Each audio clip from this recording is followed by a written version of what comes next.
Tidak bisa dipungkiri, serangan Pearl Harbor adalah salah satu titik balik dalam sejarah dunia. Peristiwa ini bisa dibilang memicu dibuatnya senjata paling mematikan, yaitu bom atom.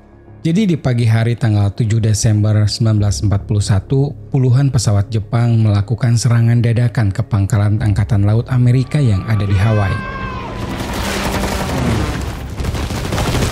Konflik politik dan haus akan kekuasaan dari para penguasanya membuat Jepang berani melakukan serangan ini. Lantas, intrik apa yang sebenarnya terjadi sebelum meletusnya serangan Pearl Harbor?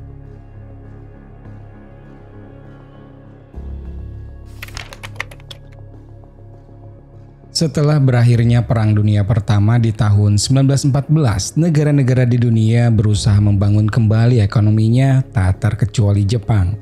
Kondisi diperparah dengan krisis ekonomi global yang biasa dikenal dengan Great Depression pada tahun 1929. Jepang yang kala itu sedang berusaha mengubah negaranya menjadi negara industri membuat ekspansi berlebihan di bidang tersebut. Semua itu banyak mengandalkan bahan baku dari negara lain, terutama bahan-bahan alam seperti batu bara dan biji besi. Great Depression yang terjadi di banyak negara membuat pasokan bahan baku industri di Jepang melambat. Dampaknya pun krisis ekonomi di Jepang semakin parah.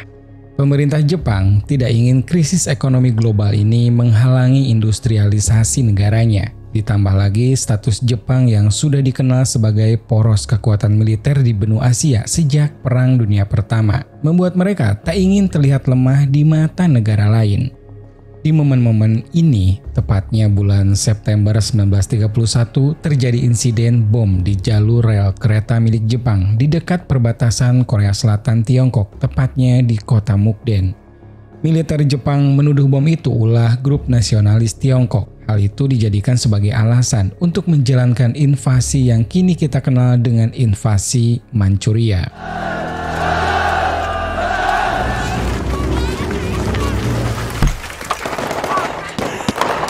Banyak sejarawan setuju jika invasi Jepang ini lebih cocok dijadikan sebagai permulaan pecahnya Perang Dunia II.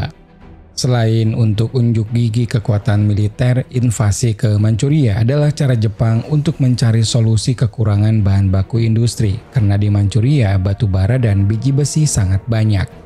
Kekuatan tentara kuantum Jepang memang superior. Militer Tiongkok dengan mudah dikalahkan kurang lebih hanya dalam waktu 6 bulan, dan setelah itu Manchukuo menjadi negara boneka Jepang. Perusahaan tambang Jepang mulai masuk dan mereka diberi hak eksklusif di sektor pertanian seperti kedelai, gandum, dan beras. Kemudian mereka juga disokong peralatan modern agar hasilnya lebih maksimal. Terlepas dari invasi yang dilakukannya, negara Jepang ini tergabung dalam Liga Bangsa-Bangsa, sebuah organisasi perdamaian yang diinisiasi Amerika demi mencegah terjadinya perang. Tentu saja, Jepang dikecam Liga Bangsa-Bangsa karena mulai invasi di Manchuria. Namun kecaman itu tak digubris dan Jepang memilih keluar dari liga. Tentu saja setelahnya Jepang tidak mendapatkan hambatan apapun untuk melanjutkan invasinya. Krisis ekonomi global dan trauma negara-negara di dunia akan Perang Dunia Pertama membuat mereka tak ingin mengkonfrontasi Jepang secara langsung. Semenjak tahun 1937 hingga 1941, Jepang memperluas invasi ke wilayah Indochina yang sekarang dikenal sebagai Kamboja, Laos, dan juga Vietnam. Kemudian invasi meluas hingga ke daratan Asia Tenggara, hingga nantinya sampai juga ke Indonesia. Keberingasan Jepang di Asia membuat Amerika tak bisa tinggal diam. Terjadi konflik kepentingan karena pada saat itu banyak negara Asia yang bersekutu dengan Amerika saat invasi Jepang terjadi. Sebagai kiblat ekonomi dunia, Amerika melalui Presiden Franklin D. Roosevelt melakukan embargo ekonomi kepada Jepang. Salah satu komoditas yang diputus suplainya adalah minyak bumi, baja, dan besi. Hal ini tentu saja menjadi pukulan telak bagi Jepang karena 3 komoditas itulah yang membantu invasi Jepang di Asia. Akibatnya, krisis ekonomi internal semakin parah. Di posisi yang serba tertekan, Jepang tak berniat menyerah. Mereka malah semakin yakin dengan tujuan invasi untuk mendapatkan kemandirian sumber daya tanpa bantuan negara lain. Di sisi lain, Jepang mulai merasa kalau Amerika adalah poros kekuatan yang harus segera didestabilisasi agar tak terus-menerus mengganggu. Embargo ekonomi yang dilakukan Amerika membuat Jepang merasa konfrontasi dengan negeri Paman Sam tak bisa lagi dihindarkan. Dari beberapa ide yang muncul untuk melakukan serangan ke Amerika, Laksamana Isoroku Yamamoto muncul dengan ide yang paling inovatif dan juga masuk akal. Isoroku muncul dengan ide kalau serangan ditunjukkan ke armada militer Amerika yang berada di pelabuhan Pearl Harbor, Hawaii. Kala itu, Pearl Harbor adalah pangkalan angkatan laut terbesar Amerika. Jika berhasil ditaklukkan, Isoroku yakin kekuatan tempur Amerika akan berkurang sangat drastis. Laksamana Isoroku juga muncul dengan ide serangan mendadak dan taktis. Efek kejut yang diciptakan diyakini akan membuat kerusakan semakin besar dan mematikan. Setelah rencana serangan diputuskan, sejak pertengahan 1941, Angkatan Laut dan Angkatan Udara Jepang berlatih secara terkoordinir dan rahasia selama kurang lebih 6 bulan. Angkatan Udara yang menjadi ujung tombak rencana dilatih secara khusus. Pesawat tempur, pembom torpedo hingga pembom tukik diberi pelatihan intensif agar tembakan mereka semakin akurat. Semuanya dilakukan secara rahasia tanpa ada satupun intelijen negara lain yang mengetahuinya. Tak hanya berlatih selama kurun waktu 6 bulan, Jepang juga mengumpulkan data intelijen secara masif. Mereka melakukan pengintaian di Pearl Harbor, termasuk posisi detail target dan tata letak armada. Setelah persiapan ketat selama 6 bulan, pasukan Jepang berhasil mempersiapkan 67 kapal. Di antaranya ada 6 kapal induk, ada kapal induk Akagi, Kaga, Soryu, Hiryu, Shokaku, dan Zuikaku. Ada 2 kapal penjelajah besar dan 2 kapal penjelajah ringan, 35 kapal selam, kemudian 9 kapal bahan bakar, 2 kapal tempur, dan 11 kapal perusak. 6 kapal induk yang dibawa ini guys mampu mengangkut setidaknya 353 pesawat tempur, termasuk 40 pesawat torpedo, 103 pesawat pengebom biasa, 131 pesawat pengebom tukik, dan 79 pesawat tempur. Pelayaran rahasia menuju Pearl Harbor tidak dilakukan sehari atau 2 hari. Pasukan Jepang mulai pelayaran rahasia pada 26 November tahun 1941. Mereka berangkat dari Teluk Hitokapu yang jaraknya 3.500 mil dari Hawaii. Radio silence dilakukan secara ketat dan komunikasi antar kapal dilakukan dengan kode rahasia. Jalur yang diambil pun berbeda dengan jalur pelayaran biasa, ditambah dengan memanfaatkan kegelapan malam. Armada Jepang pun bisa berlayar tanpa terdeteksi. Pada tanggal 7 Desember pagi, armada Jepang berhasil mencapai area laut yang berjarak hanya 230 mil dari Pearl Harbor. Di momen ini, pasukan Amerika tidak sedikit pun mengetahui akan datangnya serangan. Sesaat sebelum serangan, Jepang mengirimkan pesan berupa kata Tora yang diucap sebanyak 3 kali. Kode ini berarti semua rencana masih berjalan lancar dan musuh tidak ada yang menyadari kehadiran mereka. Dalam bahasa Jepang, Tora artinya harimau, namun kata itu sebenarnya singkatan dari istilah Tosugeki Reigeki yang artinya serangan kilat. Setelah pesan Tora dikirim ke seluruh personil militer Jepang, pesawat tempur pertama lepas landas pada pukul 7.00 pagi dan mereka butuh waktu 55 menit untuk sampai di Pearl Harbor. Dalam serangan gelombang pertama, Jepang mengirimkan kurang lebih 183 pesawat.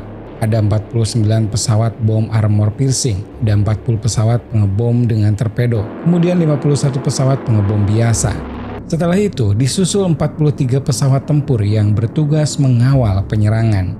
Serangan bom torpedo menjadi yang pertama dan berlangsung tanpa henti selama 11 menit, kemudian diikuti dengan serangan bom lain. Hampir tidak ada perlawanan dari pasukan Amerika berkat 43 pesawat tempur yang terus mengamankan area dari segala resiko serangan balik. Kapal induk USS Oklahoma dan USS Arizona merupakan yang paling parah menerima serangan. Hanya dalam beberapa menit, kapal tersebut akhirnya tenggelam karena bom Jepang mengenai gudang mesiu dan korbannya sekitar 1.100 orang. Di momen ini, kapal-kapal perang Jepang aktif mengepung Pearl Harbor, mengkondisikan semuanya agar objek-objek vital bisa dibom secara maksimal. Beberapa kapal selam juga meluncurkan torpedo tambahan kepada kapal Amerika yang berusaha kabur. Kurang lebih ada 170 pesawat tempur tambahan yang sampai di Pearl Harbor pada pukul 8:40 dan kembali mengejutkan pasukan Amerika yang sedang sibuk mengevakuasi para korban. Serangan kedua ini lebih terfokus pada penghancuran pesawat yang masih berada di darat dan pos-pos militer yang ada. Lapangan udara seperti Highcamp Field dan Weller Field menjadi target utama. Kemudian gudang suplai logistik dan amunisi juga ditarget agar pasukan Amerika semakin terpojok.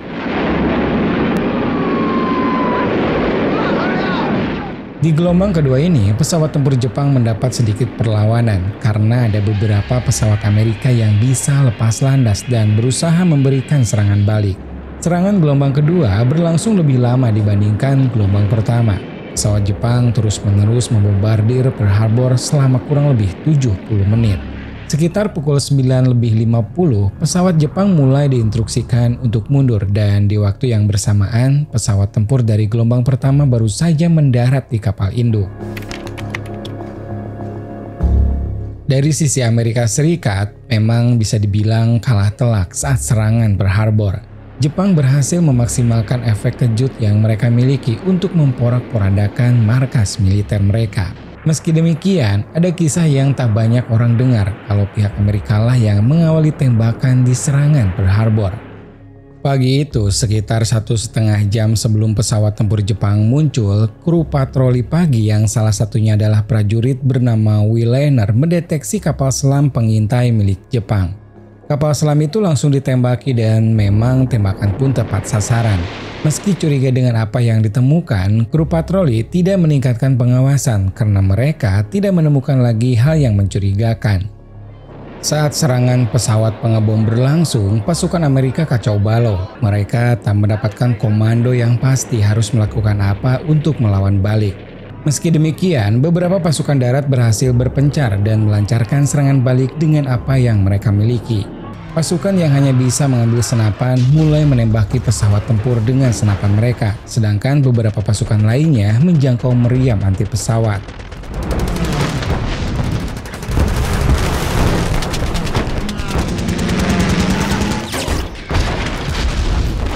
Puluhan pesawat yang diparkir di landasan pacu memang berhasil dihancurkan, namun ada 14 pilot Amerika yang mampu lepas landas.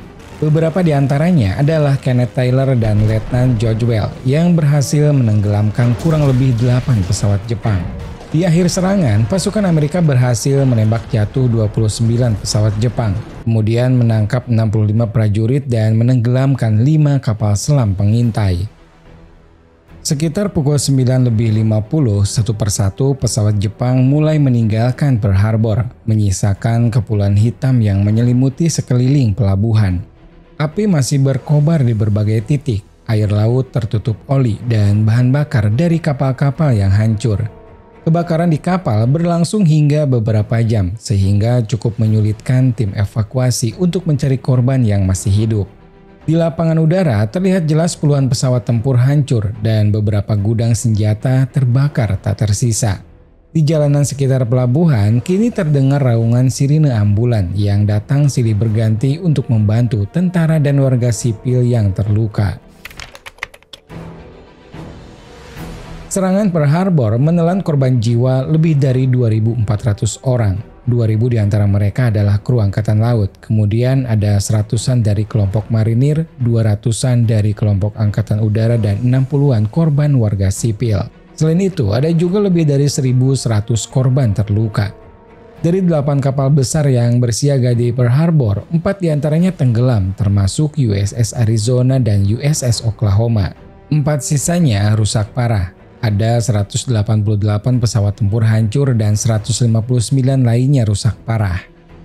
Peristiwa ini tentu saja membuat warga dan pemerintah Amerika marah. Meski sejak awal Perang Dunia II Amerika selalu aktif membantu Inggris dan sekutunya, negara ini tidak benar-benar terjun langsung untuk berperang. Namun setelah serangan Pearl Harbor, Amerika resmi bergabung dalam Perang Dunia II. Sehari setelah serangan Pearl Harbor atau pada 18 Desember 1941, Presiden Franklin D. Roosevelt membacakan pidato yang mengecam serangan Jepang.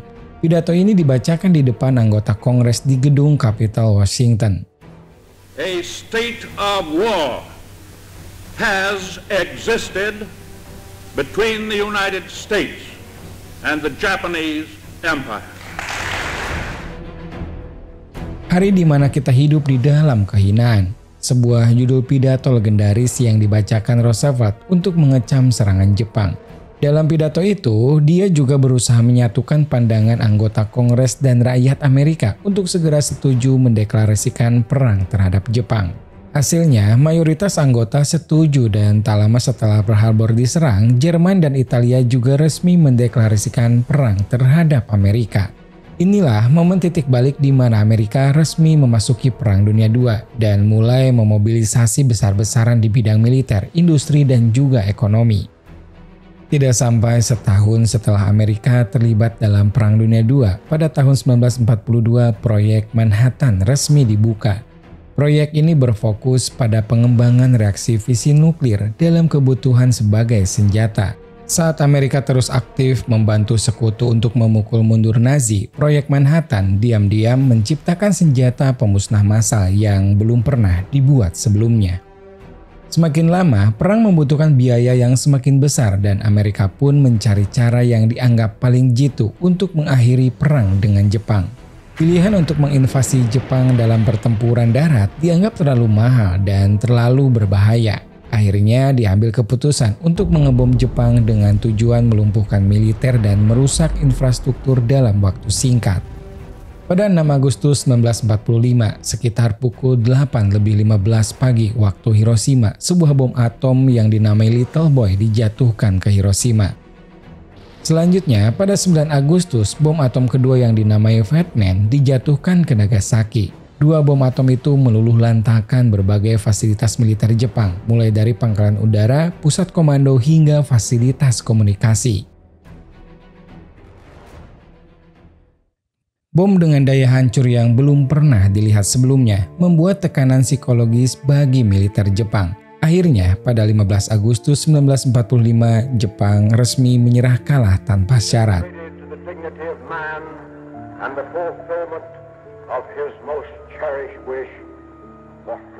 Dari fakta dan cerita yang diungkap, bisa kita simpulkan kalau serangan Pearl Harbor bukan serangan yang dipersiapkan dalam waktu satu malam. Ada tahapan dalam kedisiplinan yang dilakukan berhari-hari, berminggu-minggu, hingga berbulan-bulan agar tercipta sebuah sinkronisasi mutlak sehingga serangan bisa memberi dampak yang maksimal.